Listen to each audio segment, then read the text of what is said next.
Okay mga master, bali, na-wire pulling na natin. So, simula rin sa isang kwarto, papunta ron, at saka papunta rito. So, papakita ko lang sa inyo mga master yung ating proper spacing pagdating sa convenience outlet natin. So, ito yung may space natin kasi ito yung nasa gitna natin. Then, pagdating naman dito sa dulo, so, ano na to, kabit na sa ating convenience outlet. Okay. So, ito yung space natin muna mga master. Yan.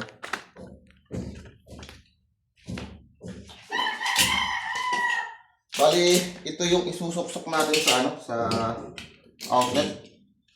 Bali, babalatan lang natin itong tatlo na to para maisabit natin itong dalawang tatlong wire natin. Okay. So, explain ko lang sa inyo, bali, line-to-line connection yung ating sa ating ginagawa.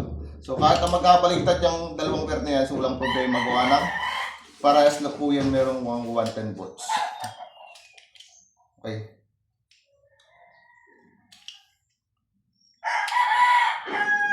So, palitan muna natin siya.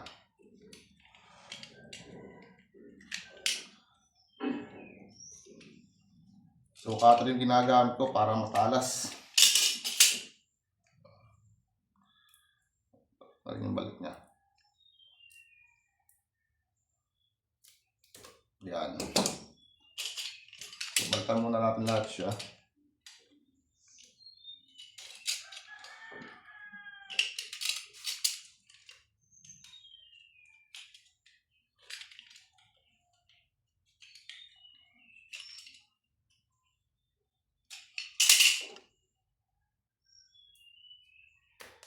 Okay.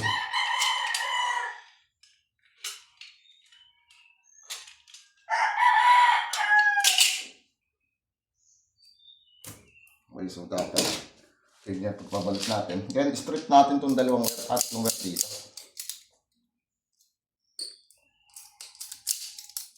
Yan, ganyan kahaba lang.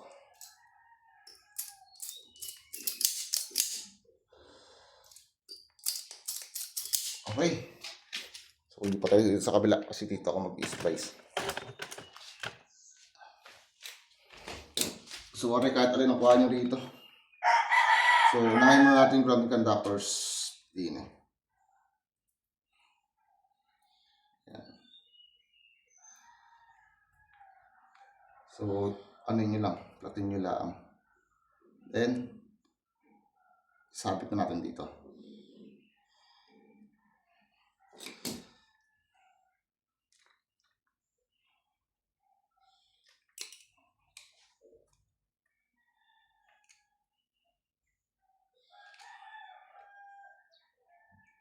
Okay.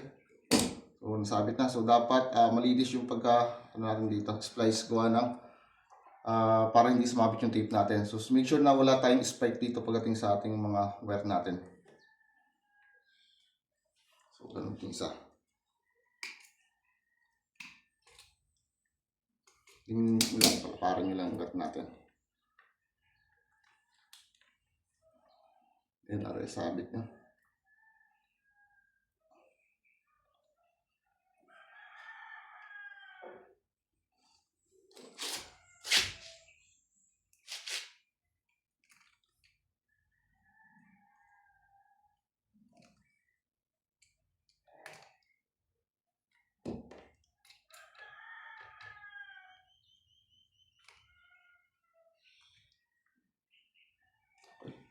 So, ganyan.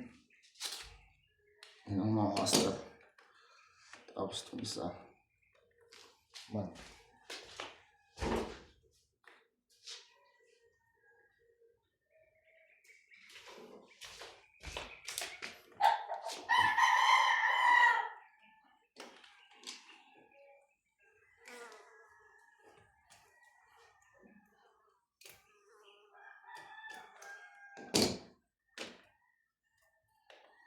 Sabit nyo ulit.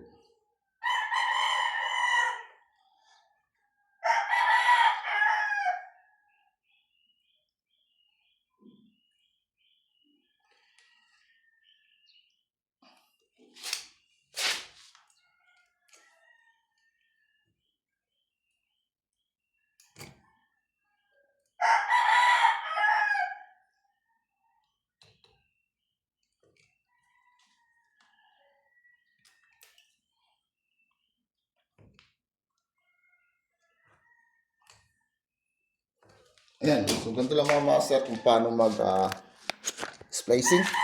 So siguraduhin nyo lang na mahigpit dito yung ating pagka-splice. Ayan, mga ganito.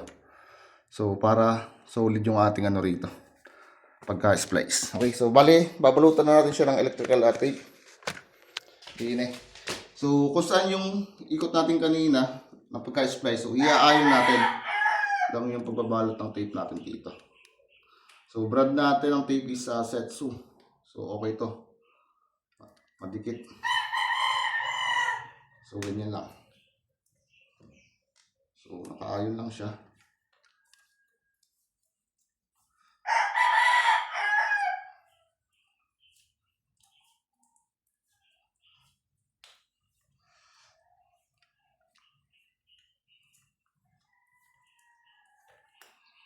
Okay, pagbilaan siya dito.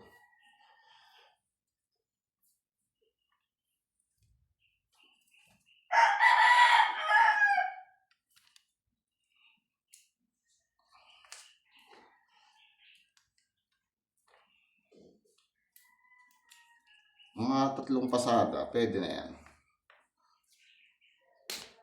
Okay. So dito naman tayo.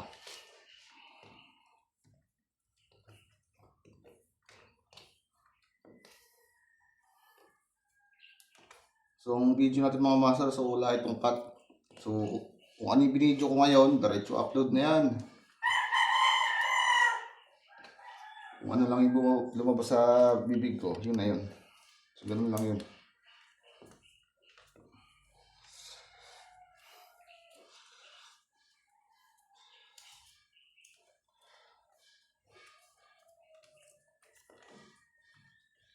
Okay.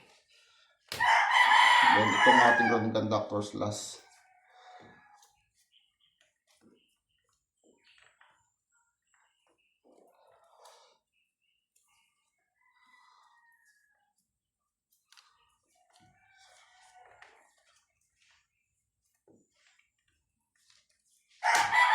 Okay, so yun lang mga master. Bali, pinakita ko lang sa inyo kung paano yung proper spacing pagdating sa ating convenience outlet. So, ganito yung ginagawa natin. Kasi, yung mga saksahan kasi, ang karamihan ginagawa ng iba, so tinutusok. So, mayroon kasing possible na kapag nasira so yung kasunod na outlet is wala na siyang supply. So, much better na ganito lang. In case na masira yung outlet dito, so yung next na outlet natin is meron pa rin supply. Okay, so yun lang.